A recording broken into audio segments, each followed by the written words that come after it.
Tom to ground control. Chris Hadfield is the singing astronaut who brought space to the people. I've got a mouthful of toothpaste stuff. I got a dirty toothbrush. So what I do is I just swallow the toothpaste. With a CV that includes time as a tactical fighter pilot, intercepting Soviet bombers and living on the ocean floor, Hadfield is, without a doubt, one of our most famous living astronauts. Suddenly my left eye slammed shut and great pain. I was completely blind.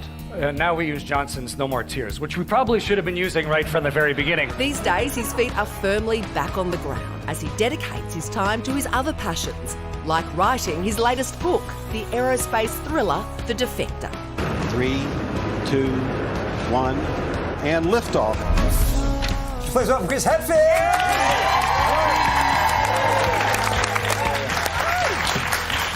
So, Chris, welcome to the show. Great to Thank you. Thanks. Nice to be joining you. Thanks. There is a small chance that none of us will get to space. Just a small chance. What's it like? What are we missing out on? It is the coolest thing ever. You're weightless, which is just like magic. It's like somebody just tapped you on the head and gave you a superpower so that you can fly. And you go from one side of Australia to the other in 8 minutes, from Perth to Brisbane in 8 minutes. Oh. So around the world in 92 minutes. So you're seeing the whole planet over and over again. Wow. And it's something that's really hard, and you've been trained enough that you do it really well. So that combination of stuff, it is addictive. Because I'm stuck on Earth all the time, and I'm so angry about it all the time. But, what's the closest thing on Earth we can do to replicate what it feels like to be in space? I guess scuba diving is fairly similar, where you're in a different sort of world and you can go any direction you want, and you're seeing stuff that you don't normally see. So maybe scuba diving, or maybe skydiving a little bit, but nothing is really the same. It's better than I dreamed it would be when I was a little kid. I love that you've just said skydiving, but that's a bit dull. Like, what a comparison. I've seen Gravity, well, the trailer to Gravity, so I feel like I've got a pretty good understanding of what goes on up there. But what's the wildest thing that's happened to you in space?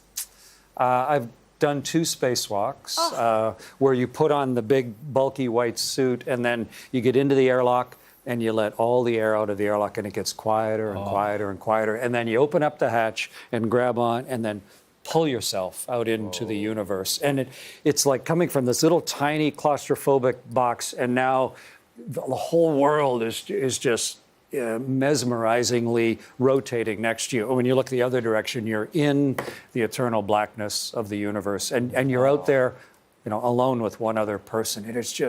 And while I was out, we went through the Southern Lights, just south of Tasmania. Wow. And they were pouring around the ship and rippling around me in the darkness like I was surfing on the world's aurora.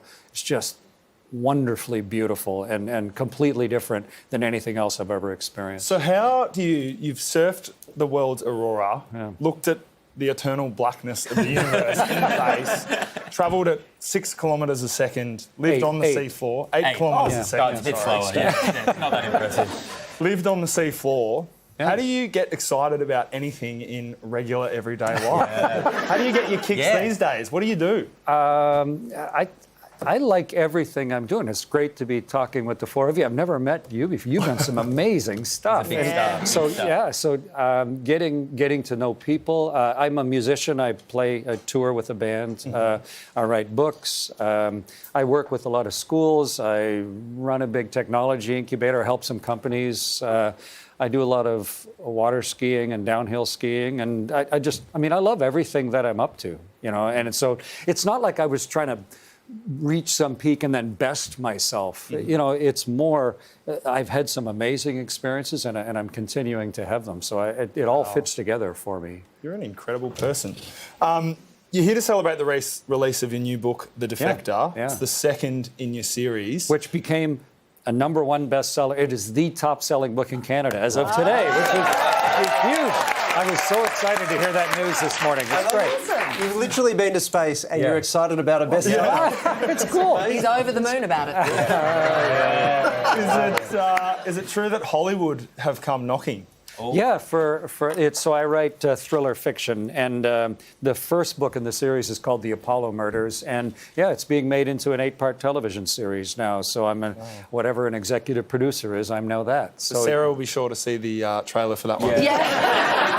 Have you got a big Hollywood star in mind? I don't know who's going to be acting in it. Right now, we're looking at who's going to be the screenwriter, but it's Sylvester Stallone's company, which he calls Balboa Productions from Rocky, naturally.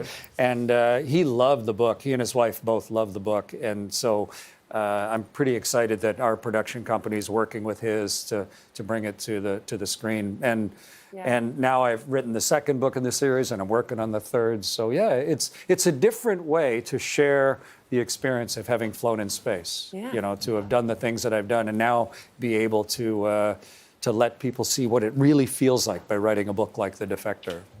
It's amazing. I had the, and you don't have to answer this, but I heard that the International Space Station apparently smells like, I wrote this down, burnt toast and gunpowder. Is that true? When you come farts? When you're inside the station, no, it smells sort of like a big clean hospital because the air cleaning system's really good. But when you come in from a spacewalk and you've got sort of the lingering vacuum of space in there, as soon as you repressurize and pop your helmet off, that's when it smells like the lingering smell of gunpowder or like a barbecue that's just been shut off. And I think it's the smell coming out of the metal. So basically, we can all have the space experience. Yeah, excellent. This is the book. It's called The Defector. It is out now. Would you please thank the wonderful Miss Hadfield?